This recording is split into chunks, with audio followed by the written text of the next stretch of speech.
വഖഫാണെന്ന് വാദിക്കാൻ പറയാനുള്ള സമയമാണെന്നാണ് എന്റെ വിചാരം. ഇതാണ് ഫാഷിസ്റ്റ് നടപടി. അല്ല, പലപ്പോഴും ഞാൻ ഈ ചാനൽ ഫ്ലോറുകളിൽ പലപ്പോഴും തീവ്ര വലതുപക്ഷത്തിന്റെ ആളുകൾ വന്ന് എന്തൊക്കെയോ വിളിച്ചു പറയുന്നതിൽ നിന്ന് മാറി പോയിന്റ് ബൈ പോയിന്റ് സംസാരിക്കാം. അതുകൊണ്ടാണ് ഞാൻ കൃത്യമായി ഇതാണ് ഫാഷിസം. കേരളത്തിന്റെ പ്രചരണങ്ങൾ ഇതാണ് അസഹിഷ്ണുത. സമാധാന മതത്തിന്റെ ആളല്ലേ? ക്ഷമിക്കൂ. സംസാരിച്ചോളൂ. എത്ര സമയം സംഘടന തുടങ്ങിയിട്ട്?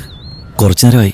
ഞാൻ കുറച്ച് ലേറ്റ് ആയി പോയി. അതിൽ എന്താണ് ഈ സംഭവിക്കുന്ന ഈ കാര്യത്തിൽ നിങ്ങളുടെ ആവശ്യം എന്താണ്? എങ്ങനെ വേണം സംസ്ഥാന സർക്കാർ ഇക്കാര്യത്തിൽ ഇടപെടാൻ എന്നാണ്? മുസ്ലിങ്ങളുടെ വിശ്വാസപരമായി അവർ സമർപ്പിക്കുന്ന ഒരു സ്വത്ത് അത് കൈകാര്യം ചെയ്യുന്നിടത്ത് രണ്ട് നോൺ മുസ്ലിംസ് വേണം എന്ന ഒരു നിർബന്ധ നിയമം കൊണ്ടുവരുന്നത് മതവിശ്വാസികളുടെ ഭരണഘടനാപരമായ അധികാരത്തെ റദ്ദ് ചെയ്യുന്നതാണ്.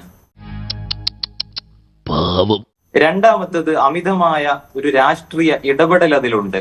മൂന്നാമത്തത് ഈ ഇതുമായി ബന്ധമില്ലാത്ത വിശ്വാസപരമായി സമർപ്പിക്കുന്ന ഒരു സ്വത്ത് കൈകാര്യം ചെയ്യേണ്ടതിനെ കുറിച്ച് അതിന്റെ നിയമങ്ങളെ കുറിച്ച് ധാരണയില്ലാത്ത ആളുകളെ നിർബന്ധപൂർവം അതിലേക്ക് കൊണ്ടുവരിക എന്നൊരു വൈരുദ്ധ്യമുണ്ട്.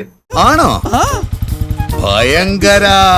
നാലാമത്തത് വളരെ അപകടകരമായ ഒന്ന് മുസ്ലിം സമൂഹത്തോട് കാണിക്കുന്ന ഒരു വിവേചനമാണ്. ഇവിടെ വിവിധ ദേവസ്വം ബോർഡുകളുണ്ട്, അല്ലെങ്കിൽ സിഖ് ഗുരുദ്വാര പ്രബന്ധ കമ്മിറ്റി ഉണ്ട്. ഇത്തരത്തിലുള്ള ഇതര മതങ്ങളുടെ അത്തരം ബോർഡുകൾക്ക് ബാധകമല്ലാത്തൊരു നിയമം മുസ്ലിങ്ങളുടെ സ്വത്ത് കൈകാര്യം ചെയ്യുന്ന ബോർഡിന് മാത്രം ബാധകമാക്കുന്നതിലൂടെ മുസ്ലിം സമുദായത്തോട് കാണിക്കുന്ന വലിയൊരു വിവേചനമുണ്ട്. ഒരു മാറ്റവും ഇല്ലല്ലോ. പിന്നെ പിണറായി വിജയൻ മുഖ്യമന്ത്രിയായ കാലത്ത് PSC വഖഫ് ബോർഡിലെ ജീവനക്കാരുടെ നിയമനം PSCക്ക് വിടാൻ വേണ്ടി ആലോചന നടന്നു. ആ സമയത്ത് കേരളത്തിൽ അങ്ങോളം ഇങ്ങോളം എന്തെല്ലാം കോലാഹലങ്ങളാണ്. മുസ്ലിമുകൾക്ക് വിശുദ്ധമായ ഒരു ദിവസത്തിലാണ് കോഴിക്കോട് കടപ്പുറത്ത് വഖഫ് സമ്മേളനം നടക്കുന്നത്. എന്താണ് ആ സമ്മേളനത്തിൽ വെച്ച് മുസ്ലിം ലീഗിന്റെ നേതാക്കൾ പ്രസംഗിക്കുന്നത്? വഖഫ് ബോർഡിലെ ജീവനക്കാരുടെ നിയമനം PSCക്ക് വിട്ടാൽ അമുസ്ലിമീങ്ങൾ ജീവനക്കാരായി വഖഫ് ബോർഡിൽ വരും. അത് വഖഫ് ബോർഡിന്റെ അന്തസത്തക്ക് നിരക്കുന്നതല്ല. സോവിയറ്റ് കാലങ്ങളിൽ വിവിധ സ്ഥാൻ കൺട്രികളിലൊക്കെ സംഭവിച്ചതുപോലെ കേരളത്തിലെ മാർക്സിസ്റ്റ് ഭരണകൂടം മുസ്ലിങ്ങളുടെ സ്വത്തുക്കൾ അപഹരിക്കാൻ പോവുകയാണ്. മുസ്ലിം ലീഗിന്റെ തീപ്പൊരി പ്രഭാഷകയും ആഘോഷിക്കപ്പെടുന്ന വനിതാ MLA-യുമായ ഫാത്തിമ തഹ്ലിയ എന്ന് പ്രസംഗിച്ചത് ഇത് പിണറായി വിജയന്റെ വഖഫല്ല, അള്ളാഹുവിന്റെ വഖഫാണ് എന്നായിരുന്നു. കേരളത്തിന് പരിചിതമല്ലാത്ത വർഗീയ വിദ്വേഷം നിറഞ്ഞൊരു അന്തരീക്ഷം കേരളത്തിൽ രൂപപ്പെട്ടു തുടങ്ങിയിരിക്കുന്നു എന്ന് തെളിയിക്കുന്നതാണ് വഖഫുമായി ബന്ധപ്പെട്ട ചർച്ചകളും ആ ചർച്ചകളിൽ പലപ്പോഴും നിറഞ്ഞു നിൽക്കുന്ന ചില മുഖങ്ങളും ആ കേസിൽ താല്പര്യം കാണിക്കുന്ന ആളുകളും എല്ലാം കേരളത്തിൽ സംഭവിക്കുന്ന ഗുരുതരമായ ചില മാറ്റത്തിന്റെ പ്രകടമായ അടയാളങ്ങൾ കൂടിയാണ്. ശ്രീ മഞ്ജുഷ്, ആദ്യം തന്നെ ഇവിടെ മുസ്ലിം മത പണ്ഡിതനായിട്ടുള്ള അദ്ദേഹം പറഞ്ഞത് കേരളത്തിന് പരിചയമില്ലാത്ത വർഗീയത എന്നാണ്.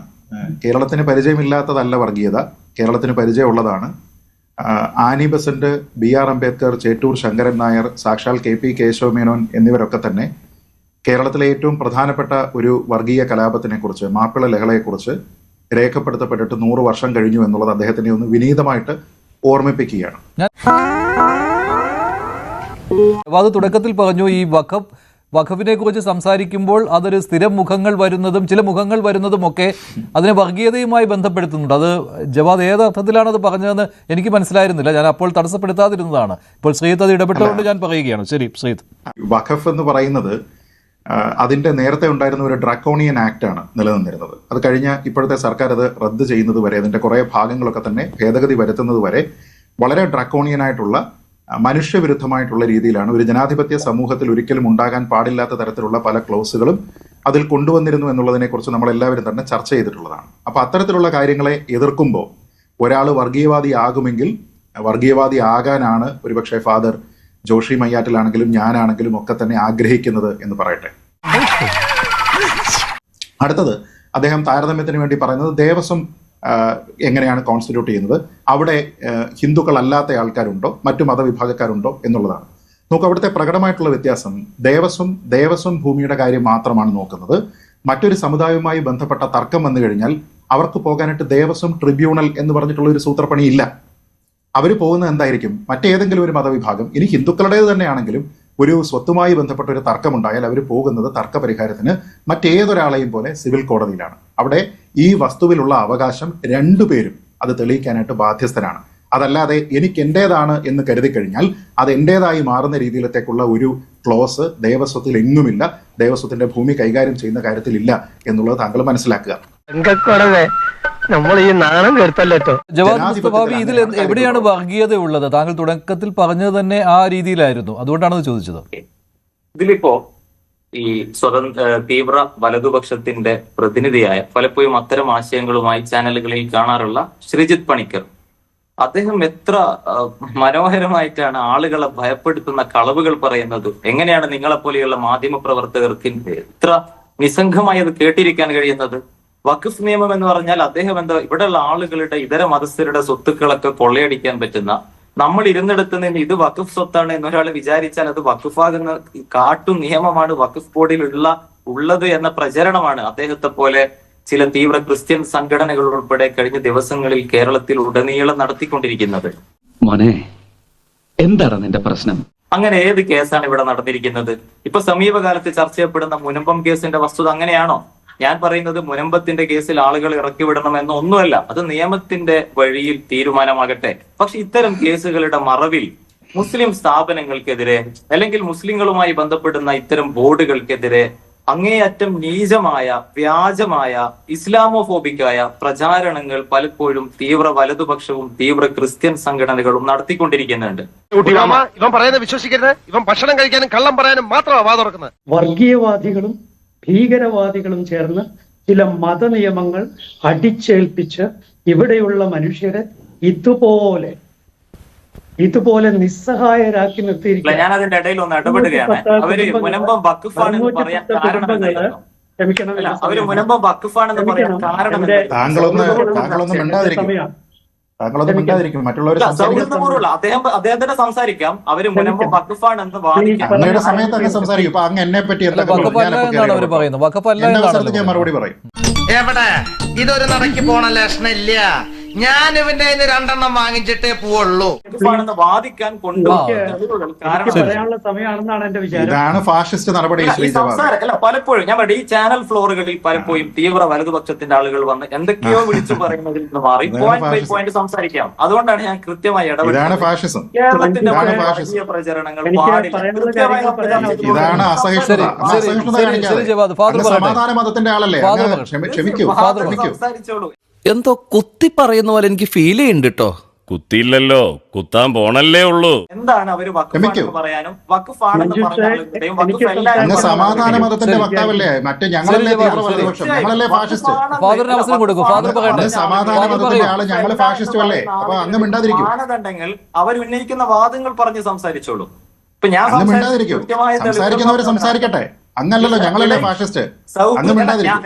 എന്റെ വായിക്കാത്ത കയറി വിടുവിച്ചാലേ ശരിയാവും. ശ്രീജിത്ത് പണിക്കർ, ഇടപെടാൻ ഇവിടെ മറ്റൊരാളുണ്ടല്ലോ. നിങ്ങൾ അമിതമായ താല്പര്യം കാണിക്കേണ്ടത് പറഞ്ഞ സമയത്ത് മിണ്ടാതിരുന്നത് കൊണ്ട് താങ്കൾ എല്ലായിടത്തും കയറി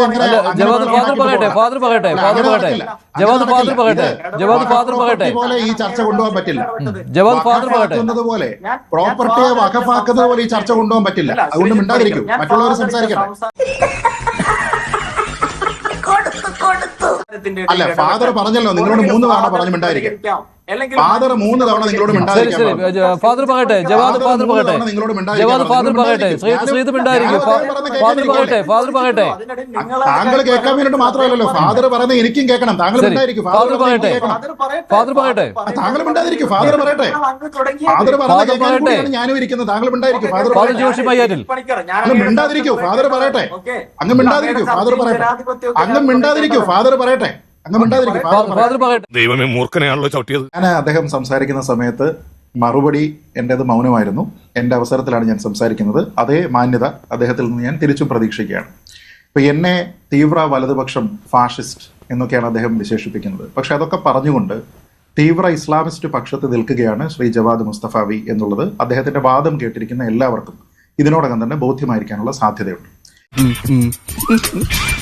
കാട്ടു നിയമമാണോ എന്ന് ചോദിച്ചു കഴിഞ്ഞാൽ കാട്ടു നിയമമായിരുന്നു എന്ന് തന്നെയാണ് എൻ്റെ അഭിപ്രായം. ആ നിയമം പൂർണ്ണമായിട്ട് എന്ന രീതിയിലല്ല പറയുന്നത്. പക്ഷെ അതിലുള്ള പല കണ്ടീഷൻസും കാട്ടു നിയമം തന്നെയായിരുന്നു. അത് ജനാധിപത്യ വിരുദ്ധവും മനുഷ്യത്വ വിരുദ്ധവും ഭരണഘടനാ വിരുദ്ധവുമാണ് എന്ന കാര്യത്തിൽ എനിക്കൊരു തർക്കവുമില്ല. കാരണം അദ്ദേഹം ഇവിടെ പറയുന്നുണ്ട്, മുസ്ലിം പണ്ഡിതർ പലരും വളരെ മനോഹരമായിട്ടുള്ള അഭിപ്രായം മുനമ്പവുമായി ബന്ധപ്പെട്ട് പറഞ്ഞു എന്ന് അദ്ദേഹം പറഞ്ഞു. ഞാൻ ചോദിക്കുന്നത്, ഏതൊക്കെ മുസ്ലിം പണ്ഡിതരാണ് ആ ഭൂമിയുടെ കരമടച്ച് കഴിയാനുള്ള അവകാശം അവിടെയുള്ള ആൾക്കാർക്ക് കൊടുക്കണം എന്ന് പറഞ്ഞിരിക്കുന്നത്? അവിടെ നിന്ന് ഇറക്കി വിടരുത് എന്നാണ് പറഞ്ഞിരിക്കുന്നത്. എന്താ, നിങ്ങളുടെ ഔദാര്യത്തിൽ അവരവിടെ കഴിയണമെന്നാണോ? സ്വന്തം ഭൂമിയിൽ അവർ ഇതുവരെ കരമടച്ചു വന്നിരുന്ന ഭൂമിയിൽ ഇറങ്ങിപ്പോകണ്ട, നിങ്ങളുടെ ഔദാര്യത്തിൽ അവിടെ കിടന്നോട്ടെ എന്ന് ചോദിക്കുന്നതല്ല ഭൂമിയിലെ അവകാശം. ആ ഭൂമി ഈട് നൽകി നാളെ വായ്പ എടുക്കാൻ അവർക്ക് കഴിയുമോ? അവർക്കത് കഴിയണം. ആ ഭൂമി നാളെ വിറ്റതിന് ശേഷം പണം കിട്ടാൻ അവർക്ക് കഴിയുമോ? അവർക്കത് കഴിയണം. അതിന് കഴിയുന്നില്ല എങ്കിൽ നിങ്ങളുടെ ഔദാര്യമാണ്. അങ്ങനെ ഒരാളിന്റെയും ഔദാര്യം കൊണ്ടല്ല, അവർ നാളിതുവരെ കരമടച്ചു വന്നിരിക്കുന്ന ഭൂമിയിൽ അവർ കഴിയേണ്ടത്. പുലിയാണ് കേട്ടാ. പുലി എന്ന് പറഞ്ഞാൽ വെറും പുലിയല്ല, ഒരു സിംഹം. അങ്ങനെ ഏതെങ്കിലും ഒരാൾ കരമടച്ചു കഴിയുന്ന ഭൂമിയിൽ എന്റെ ഔദാര്യം കൊണ്ട് നീ അവിടെ കിടന്നോളൂ, പക്ഷെ നിനക്ക് ആ ഭൂമിയിലുള്ള ക്രയവിക്രയ അവകാശം ഇല്ല എന്ന് ഏത് വലിയ തമ്പുരാൻ വന്ന് പറഞ്ഞു കഴിഞ്ഞാലും അത് മനുഷ്യവിരുദ്ധമാണ്, കാടത്തമാണ്. താങ്കൾ കണ്ണടച്ചാൽ താങ്കൾക്കേ ഇരുട്ടാവുകയുള്ളൂ, മറ്റുള്ള ആൾക്കാർക്ക്, താങ്കളെ കാണുന്നവർക്ക് ഇരുട്ടാവില്ല എന്നുള്ളത് താങ്കൾ മനസ്സിലാക്കുക. കിട്ടിയ മുതലും പലിശ ചേർത്ത് അങ്ങനെയല്ലല്ലോ. താങ്കൾ പറഞ്ഞത് മുസ്ലിം മത പണ്ഡിതന്മാർ എത്ര മനോഹരമായിട്ട് പറഞ്ഞു, അവരോട് അവിടെ നിന്ന് ഇറങ്ങി പോകേണ്ടതില്ല എന്ന്. മുസ്ലിം മത പണ്ഡിതന്മാര് അവിടെയുള്ള ആളുകളെ കുടിയൊഴിപ്പിക്കണം, അല്ലാതെ ഒരു കേസിൽ നിൽക്കുന്ന കാര്യത്തിൽ എങ്ങനെയാണ് കരമടച്ച് താമസിക്കാനുള്ള അനുവാദം കൊടുക്കണം എന്ന് ആഹ്വാനം ചെയ്യാം? അങ്ങനെ പറ്റുമോ?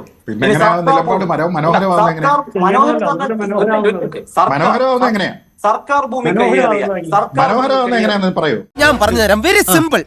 അതായത് മറ്റേ ഇതല്ലടാ, അനുവദിക്കൂ.